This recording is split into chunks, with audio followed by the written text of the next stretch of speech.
Hi, Type 1 Family Centre Tribe. It's Beck Johnson here from the Family Centre, and I'm joined by Dr. Joey Kay, who is the Director of Diabetes at Sir Charles Gardner here in Perth.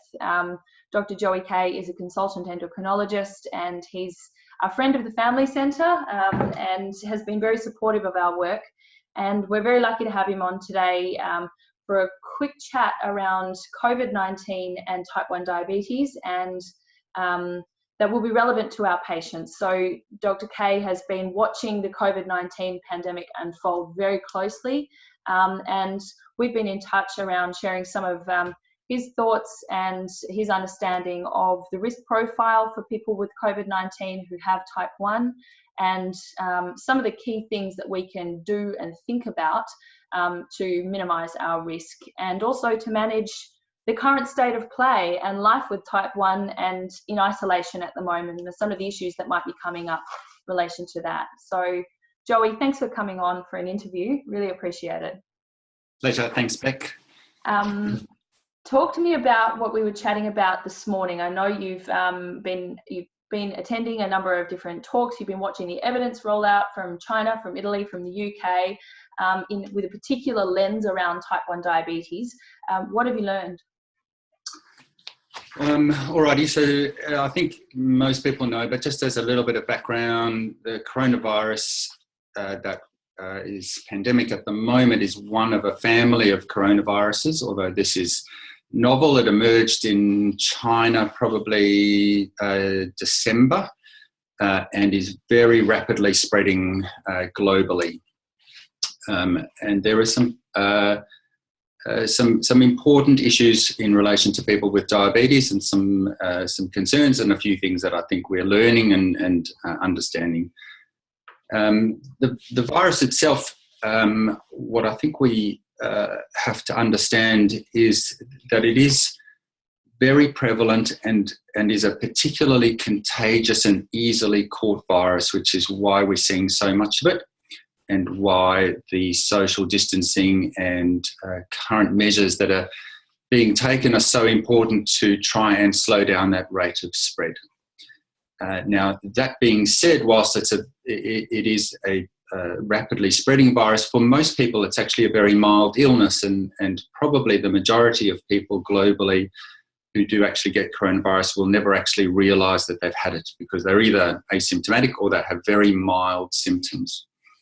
But there are a small proportion of people who seem to suffer a more significant illness or a more severe illness, and there is some concerns that diabetes per se falls into a risk category for that. But it's important just to understand that a little bit and just to try and clarify what that actually really means. Most of the information comes out of China, and there's a little bit coming out of parts of Europe and parts of the UK at the moment. It is apparent that people with diabetes do fall into a high risk group, but that's probably mostly because the group at most at risk of this virus are older people, and particularly men. So older men seem to be at greatest risk. Now, one of the challenges with this is that older people are more likely to have type 2 diabetes, and in parts of the world that have been affected so far, older men are more likely to be smokers as well. And age and smoking are probably the two most important risk factors for a more severe illness. But as well as that, that's also the group that tends to have a bit more diabetes and a bit more cardiovascular disease and other possible things. So it's a little bit hard to tease apart whether it's diabetes per se that's an additional risk factor, or if that just happens to be the group for whom this virus is particularly problematic. That being said, older people with type 2 diabetes do seem to have a more severe illness, and we do have to think very carefully about that. Specifically, though, for the type 1 population, what I think is very important, and probably important reassuringly, is that there is no good evidence to suggest that someone who has type 1 diabetes is at any greater risk of catching this virus compared to anyone else in the community. In other words, you're not more likely to get it. And I think that's important. However, if you were to get this virus, like any illness, it is a more complicated illness because there's diabetes to manage as well. The other thing that is probably apparent, particularly coming from London and the UK at the moment, is that someone with type 1, if they do happen to get coronavirus, they seem to be a little bit more prone to DKA, diabetic ketoacidosis, as part of that illness, and maybe a little bit more so than if they were to get an ordinary flu or a different viral illness. For the same severity of that viral illness, DKA seems to be a little bit more prominent in those that do catch coronavirus. And we might go into that in a little bit in a minute, but the main message is you're not more likely to get it, but if you do get it, it might be a more complicated illness. One of the other reassuring things, just to mention, is there is a little bit of evidence to suggest that at least in younger people, so under 25s with type 1 diabetes, are not being admitted to hospital any more commonly than other people aged under 25 who don't have type 1 diabetes. So even though there might be a bit more DKA, even though it may be a bit more of a complex illness, there isn't any good evidence to suggest that that's actually landing people in hospital more unwell at the moment. But that's still early days. Okay.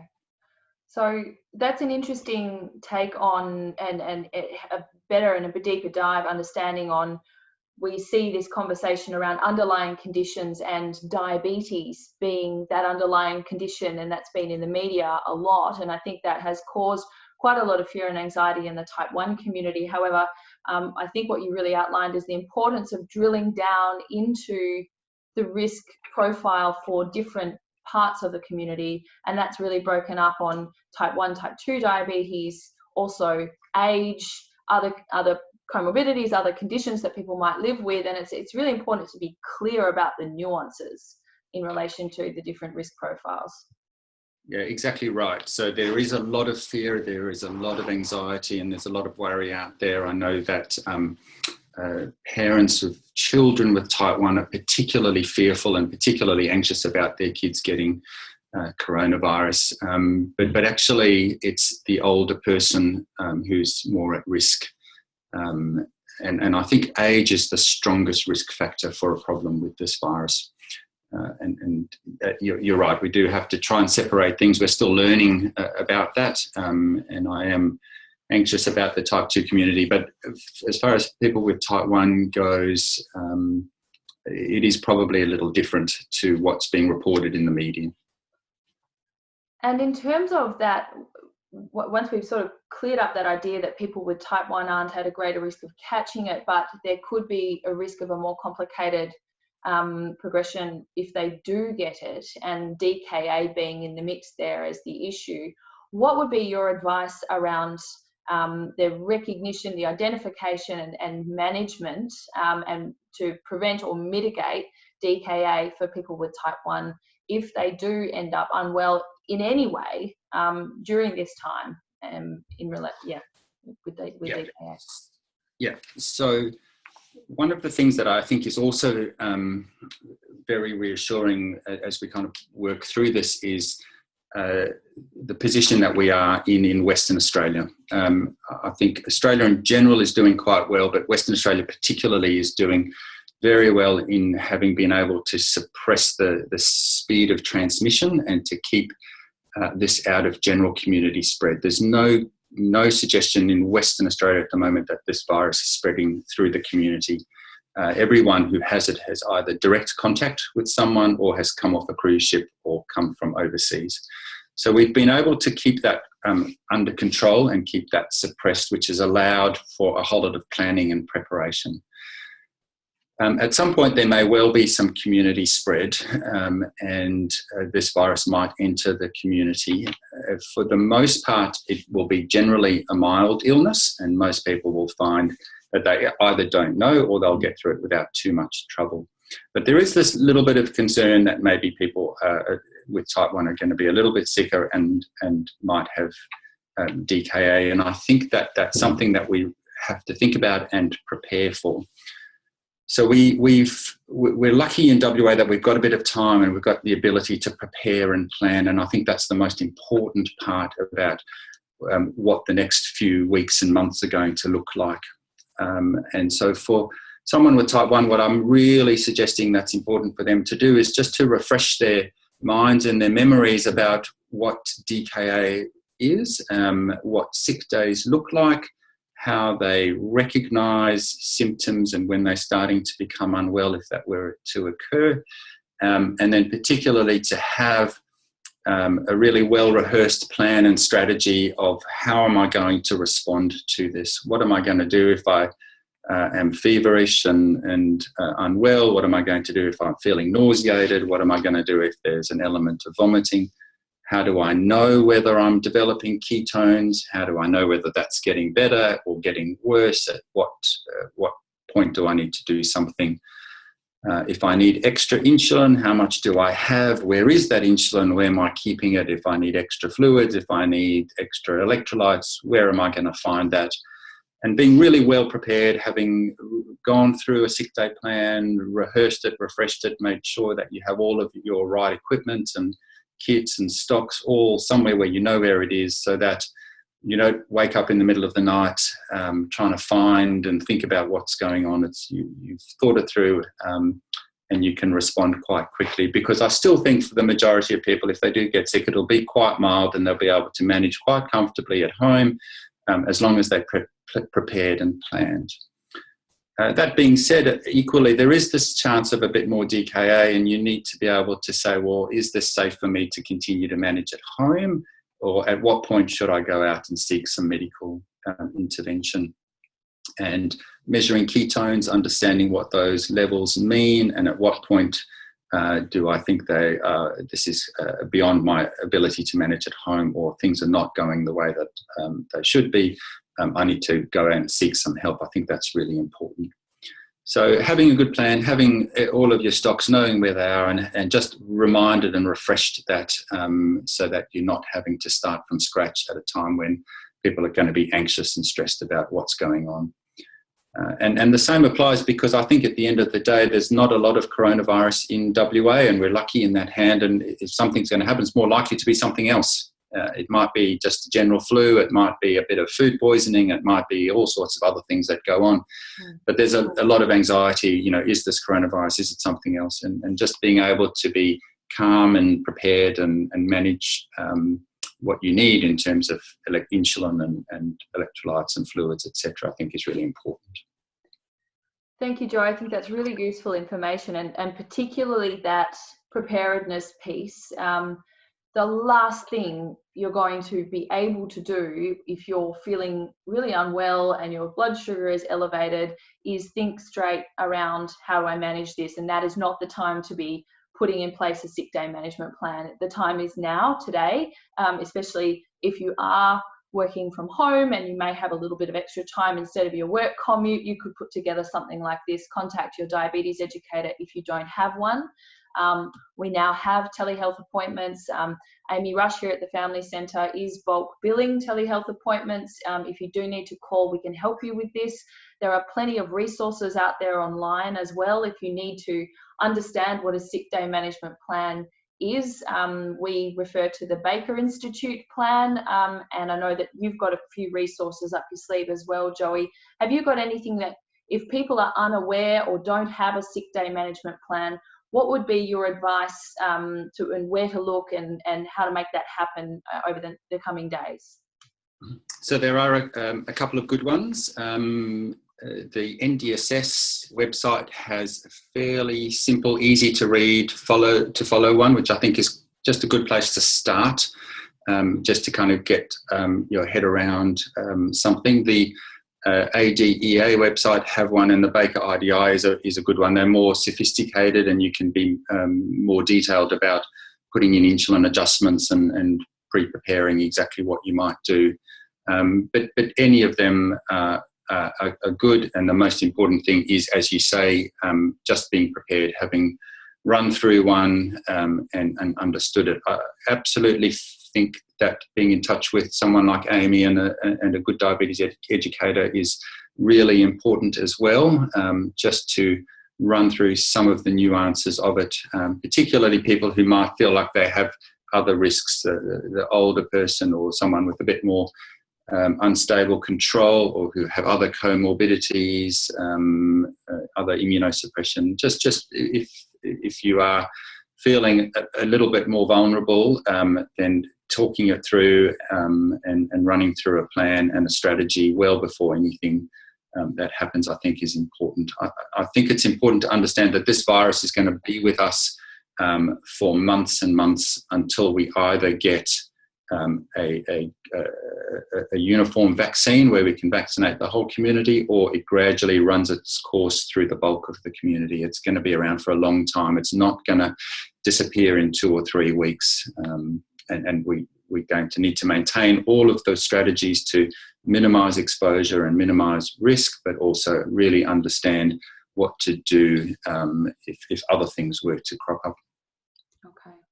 Well, thank you for your advice. Just to sum up there, Joey's talked about having sick day management plan in place and making sure that you have that and that you understand it and you've run through it. The preparedness piece around making sure you have ketone strips at home, things that you need to test your blood glucose, hydration, and that you've really got that front of mind over the coming weeks. I do want to just change gears a little bit, Joey, because one of the things that we're really seeing in the Type 1 Family Centre communities, our online communities have just exploded in the last month. We've had more than 11,000 engagements in 28 days in our 2 Facebook groups for adults and for parents of kids with Type 1. And I think that the impact of social isolation and staying home and working from home has been very real for people with Type 1 diabetes, and it's showing up on our CGMs and our blood glucose monitors. And I did want to talk a little bit with you about your advice around what you're seeing, what the impact of social isolation and the policies which are absolutely necessary to prevent community transition, and everybody doing the right thing is really important. But they all also having maybe some effects that we need to be able to identify in ourselves and have some strategies around. What are you seeing? Exactly right, and something seeing exactly the same, and completely relate to what you're saying.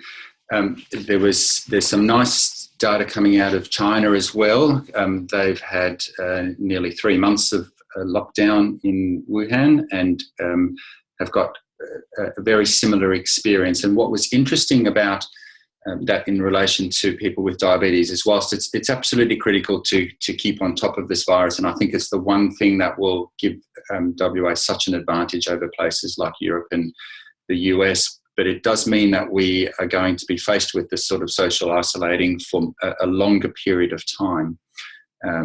To keep this virus suppressed, is that it does have enormous impacts on people's normal routines and also their general stress and anxiety for lots of different reasons. The experience in China was interesting because people seem to be able to go 2 ways. One, a group of people, as soon as they started isolating, lost their routines. They lost their usual exercise routines, their incidental activity going to and from work, and their normal eating patterns. And not eating well, not exercising, spending a lot of time sedentary, and that really does disturb glucose control significantly. But there were some other people who very clearly went the other way and had a lot of time on their hands and did a lot of exercise and over-exercised, and resulted in issues around hypoglycemia and, again, glucose disruptions from doing things that really are just out of routine. And I think the main message is change in routine, and it takes a little bit of time and a little bit of diligence around just sitting down and thinking, what am I actually doing and how different does my day look at the moment compared to what it would normally look like. People often talk about losing the ability to distinguish between a workday and a weekend now, because every day sort of blends into the same, and they've lost all of those routines. So it becomes really important just to think through that, to do lots of regular monitoring and to understand the impacts of incidental activity changes, planned activity changes, planned exercise, and different food. And that's been really important, and takes a bit of time to think that through and reorganise insulin requirements and things. And again, I think that's where a good diabetes educator becomes very helpful, just to sit and work through some of those issues, because again, this is going to go on for a long time. This is not, it'll all be right in a week and I'll be back to work. That's not going to be the case. So working through that is very important. The other part of it that's very relevant is the stress and anxiety that has come with this. There's lots of stress and anxiety around people's jobs and education, and uncertainties around what's going to happen with that. There's lots of issues around financial stability and financial concerns. There's lots of issues around exposure and risk. There's lots of issues around separation from family. And all of that plays an enormous or can take an enormous toll on people, and it's very hard to measure that and the impact that has on glucose levels, on sleep, and that does need to be factored into what's going on. And generally, blood sugars will be higher and more variable because of this pervasive anxiety that's just sitting in the background in the community as well. And I think that's going to be really important to have a think about. And what would you suggest in relation to how people anticipate? I mean, we know that, I know because it's showing up on my Libre monitor, that my blood glucose has been significantly elevated for the past 2 weeks. I'm attempting to manage that with more exercise, but because I'm doing it at both ends of the day instead of one end, I'm in that second group you talked about, Joey, doing more exercise. I've had an issue with hypoglycemia every night for the past 3 nights. So I feel like you've just painted my life in what you've just described. In terms of managing that elevated blood glucose levels in relation to stress, it's a little more challenging, because it's not like we can count carbohydrates and put a ratio in and then say, oh, right, here is what we think we need for an insulin dose. How do you advise patients who come in and say, I'm going through a particularly stressful time and my blood sugar level is really variable? Yes, so it's really hard because it's so unpredictable. It's so hard to be able to measure stress and say this is the level of stress, and that equals a particular change in a glucose level, and therefore a predictable amount of insulin.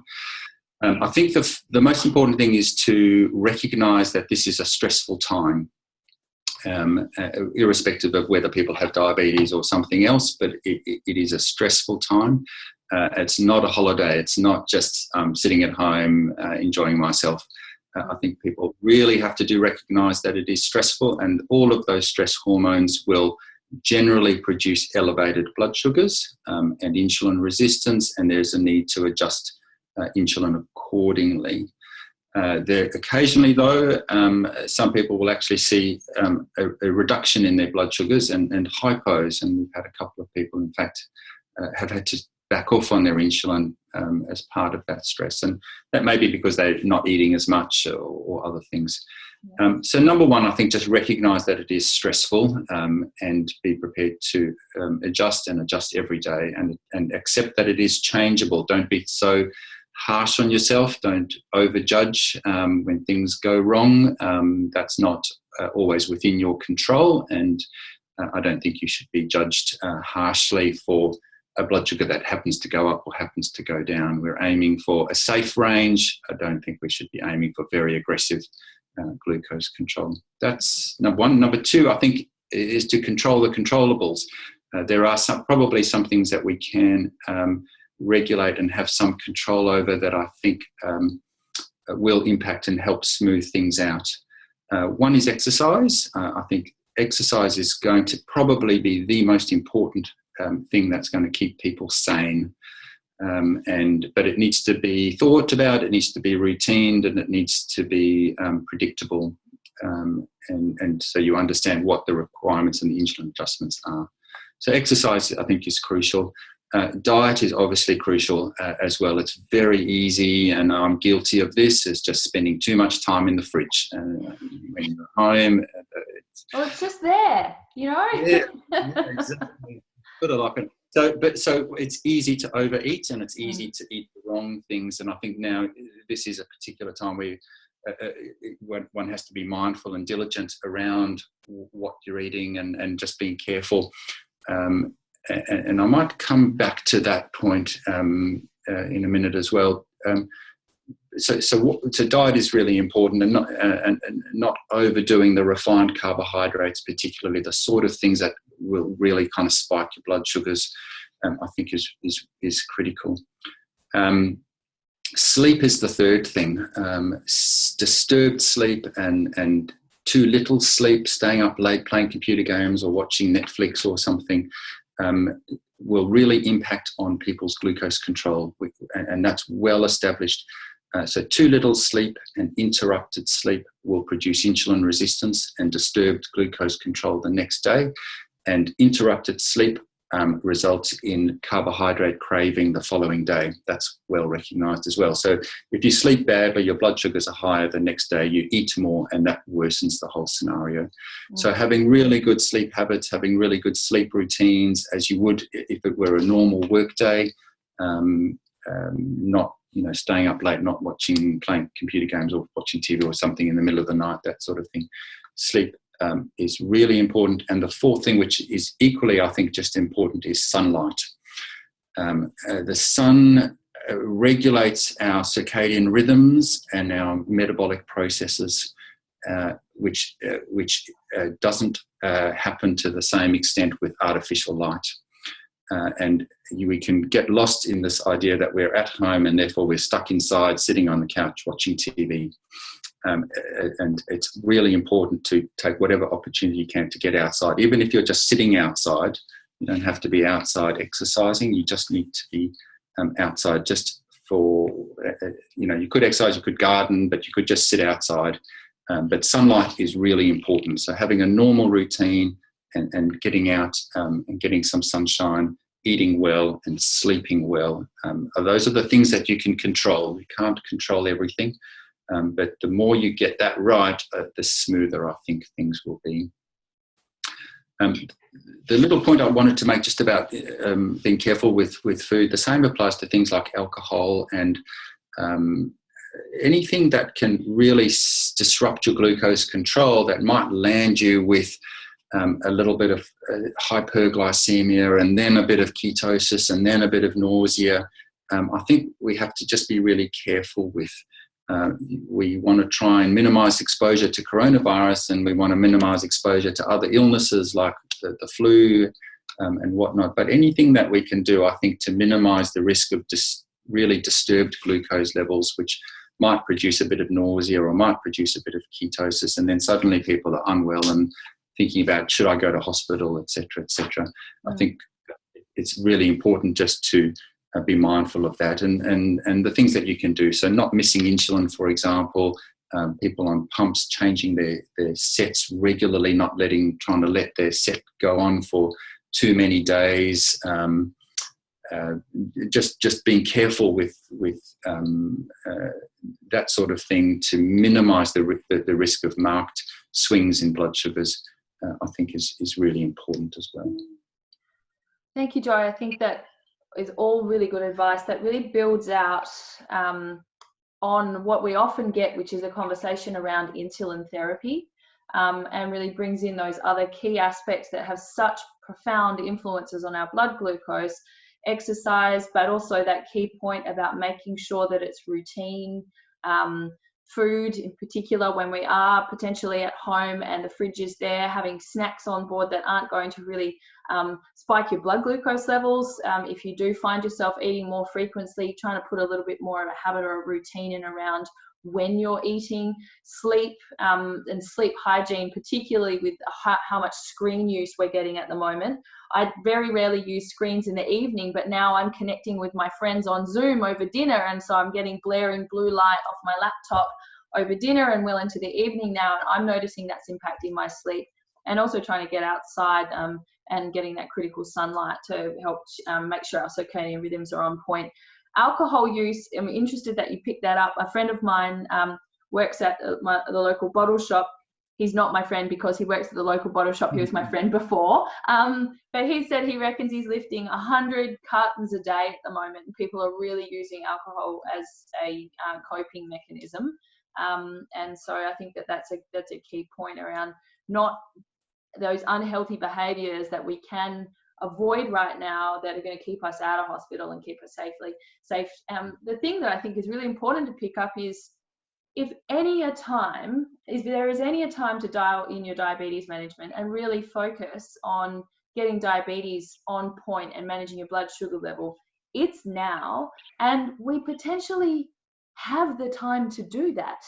I know that there are a lot of people who are working from home and trying to parent children and teach children, and maybe they feel they have a little less time, but there are others who may have a little more time on their hands, and that's an opportunity there to say, right, today's going to be my basal experimentation day, or today I'm going to have a look at this impact of this exercise, and I'm going to really monitor and measure that. And there's an opportunity to use that time to figure out some of the diabetes dilemmas that you might have been living with for months, if not years, around food, exercise, and insulin strategies. So there's a thought. Yeah, exactly right. And I think on that, one of the important things to remind people, and you've already mentioned Amy, and I'll mention that again, is that whilst lots of things have closed down, diabetes clinics and people like Amy haven't, and they are around, and they're accessible, and they're available. And it's really important that they are accessible and available at this particular time. And it is an opportunity just to sit down and think, how do I prepare? How do I use this time well to keep myself well, to keep myself safe, and as you say, to get on top of my diabetes? It is an opportunity, and you know, Amy is around. There are educators around. There are clinics open, and I really think those are resources that it's important to engage with and realise that they are around and they're there to help. People haven't packed up and left. And it's also important to know that, I mean, it doesn't actually get more convenient than right now, because your diabetes educator will quite literally be beamed into your living room, and Medicare is temporarily supporting that. So it is really accessible and affordable at this point, and it is something that it's there for you to be able to pick up and use. And the Family Centre services, we're running our diabetes education, dietetics, and clinical psychology all via telehealth now. I think the other thing is access the online communities, because if people are feeling lost or rudderless, or they're dealing with the anxiety around financial insecurity in their future and everything that is happening around them at the moment, use the Type 1 tribe, because we're all here in this with you. Our communities have just lit up. They're always active and supportive, but we've really got round the clock, 7 day a week, participation and engagement in the communities at the moment. If you have a question around accessing services, please don't hesitate to contact the Family Centre, and we can help you navigate all of those things. That's what we're here for. So yeah, it is something that to remember, that there are people here in your community. There are endocrinologists like Dr. Joey Kay who are here to help share their knowledge and information to help you feel a little more supported and reassured. The Family Centre tribe is always here, as is our team, and we will get through this challenging time together. Thank you, Joey. I really appreciate you giving us some time today. I hope that you, as a community, have found this information and the interview series that we'll be putting out through the Family Centre useful. And I'm really appreciative of you, Joey. Thank you so much for coming on today. Pleasure. Thanks, Beck. And yeah, keep up the good work. It's new for everybody. We have not faced this before, and we all need to just help each other and stay safe. But I think that peer support and what you're doing is critical. So yeah, well done. Keep it up. Thank you, Joey.